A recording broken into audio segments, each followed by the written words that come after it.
Hi folks, you're with Tacitus today. Tacitus Day, your pushback channel. Thank you for joining this audio live stream. Please listen to this presentation as you would a radio broadcast. In this essay, I'd like to talk about encounters with DEI hires. Now, we know that affirmative action and DEI hires are likely to be, some of the least qualified people they can find, and they're more to do with sort of race, gender quotas and things like that. But it seems to have gone further than that. It could be just wanting low cost labour, or as one employer put it, he says, I've got to hire dumbass people, because if I hire good quality people, they'll want to leave and go somewhere else. Whereas if I hire dumbass people, then I've got them for as long as I want them. The only way they're going to go is when I fire them, he says.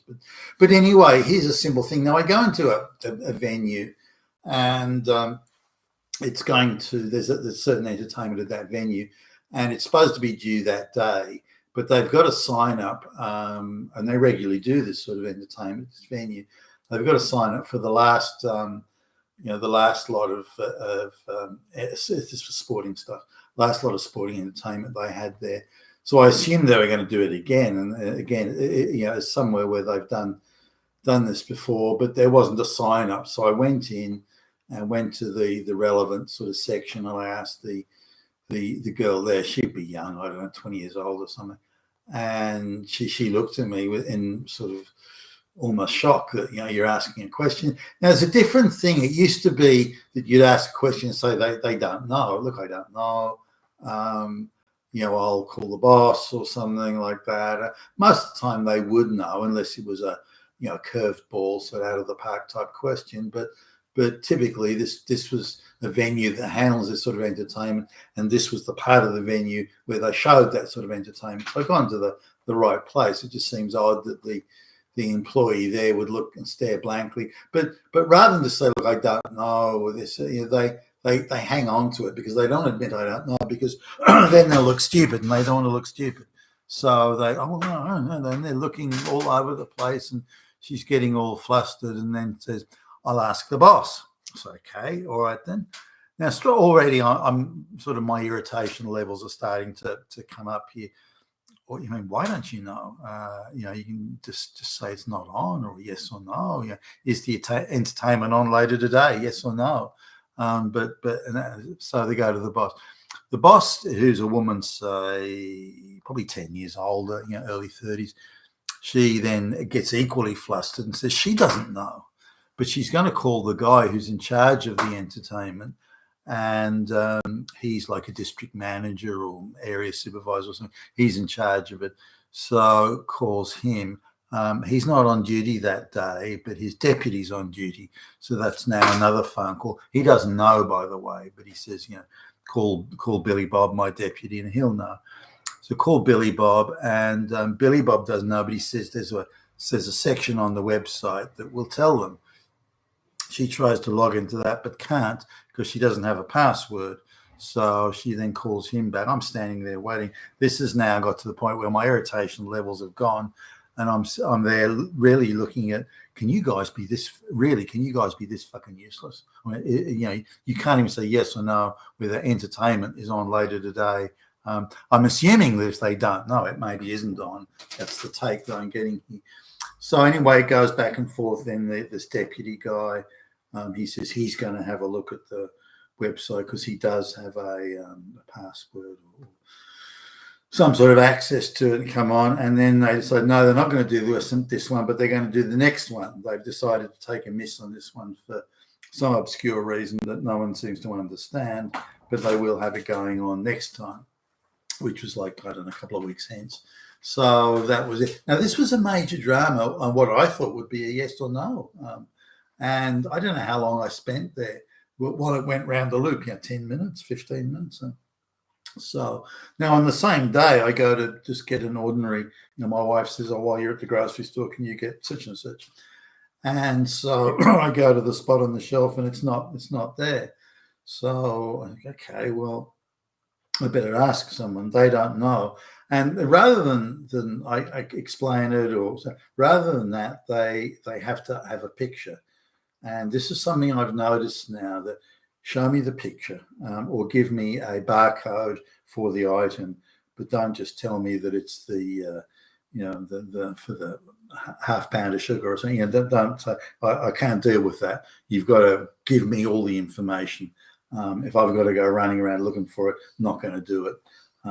So this was so I've got to get a picture. Anyway, I haven't got a picture of it, so I thought, well, I call my wife and say, can you send me a photograph of it? So anyway, then I think, well, will I get online and then get the photograph or get the picture of it from online and then show it to the employee? I mean, should I really have to do that? So don't they have a listing of all the stock items that they've got? Yeah, we do, but it takes such a long time to look up, and I'm really busy, which is code for I don't give a shit. Now again, we're talking a low IQ employee here who doesn't give a shit.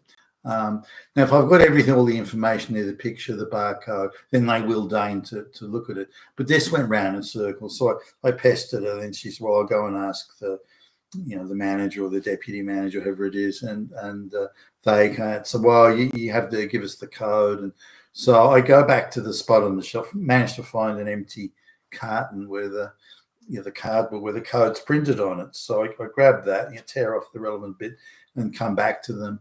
Then they will look at, oh yeah, actually we've got loads of that in the storeroom. Well, why is the shelf empty if you've got? Now this to me is a big failing. You've got an empty spot on the shelf for a reasonably popular item. It's not as popular as, I don't know, Coke or something, but it's a reasonably popular item. They've got plenty in the storeroom and they just can't get it onto the shelf. And they're a grocery store. That's their job, to put stuff on the shelf to sell it. And so anyway, the guy goes out and comes back with one item for me after a long wait. And I said, aren't you going to put some on the shelf for people to buy? I'm given you've got so much in the storeroom. Oh yeah, we'll get round to it, and with the look of it, none of your business, motherfucker. Then going to again, I thought that would be simple. I just walk into the grocery store and grab this item, but there's widespread incompetence, ineptitude. People don't know, don't care, can't be bothered. Some of them are illiterate, so you can only work by showing them pictures because they can't read. And you go, so how do these people get jobs? I mean, really, how would you even get it? Well, imagine someone like that sitting in front of you at an interview, somebody so moronic that they don't barely know what day it is. I mean, would you give them a job? I mean, anyway. So then going to the hardware again, something that I think is going to be quick and easy. There's I've got this thing, and there's a latch mechanism, and you've got to have the release key for the latch. And my release key, so I wanted that item. It's like a $2 item, so. Can't find it, so I asked for help. Nobody knows. I don't know. Well, that could be in a different grade store, but they don't know which one.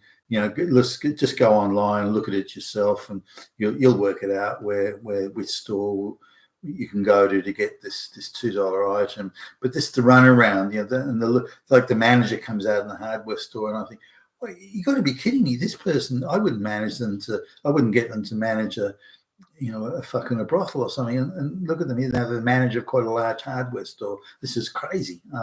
So these are the effects of DEI, or the wider effects of DEI and affirmative action and so on. These people are being employed to meet quotas and all sorts of things other than capability. Now, some of them aren't high-paid jobs, but the being in charge of that entertainment for that venue or that series of venues, that's a reasonably well-paid job. And how come the guy there was such a moron? So it's not simply just the people at the lowest entry-level jobs. It goes wider than that. The manager, the person at the grocery store, the deputy or the manager at the hardware store, the deputy manager at the grocery store. These are all low-caliber people. How are they in these jobs? Why do they have this attitude? Why don't they have better education? Why aren't they better trained? Why aren't they more focused on maybe it's because they're paid shit money and they don't care, or they've got so many debts in their lives, it's such drudgery day to day that why would they give a fuck whether the customer comes in wanting this or that item? Hey, I got worries, buddy. I got plenty of worries on my mind. Why don't you take yours and fuck off? There could be other things involved here, but the main point I wanted to make, just simple questions. Is your entertainment on today or not? Don't know. It has to go through 3-4 pairs of hands while they're trying to work it out. I mean, wow, the same sort of thing, getting an item in a grocery store or a hardware store. It has to go up to the almost the CEO of the company to try and work it out. This is fucking crazy. As soon as diversity, equity, inclusion is over, the better it'll be for all of us. You've been with Tacitus today, your pushback channel, and thank you for listening.